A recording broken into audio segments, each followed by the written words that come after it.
ఓం జై శ్రీ మహాగం గణపతియే నమః. ఓం నమః శివాయ. ఓం జై శ్రీమాత్రే నమః. ఇవాళ మనము శ్రీ లలితా సహస్ర పారాయణములోని 21 నుండి 25 శ్లోకముల వరకు విని నేర్చుకుందాము. Today we will try to hear and learn slokas number 21 to 25 from Goda Sri Lalita Sahasra Parayanam. सर्वारुणानवद्यांगी सर्वाभरणभूषिता शिवकामेश्वराङ्कस्था शिवा स्वाधीनवल्लभा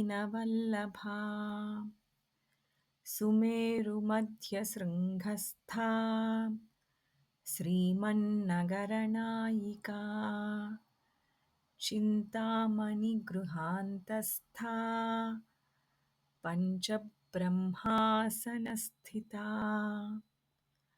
महापद्माटवी संस्था कदम्बवनवासिनी सुधासागरमध्यस्था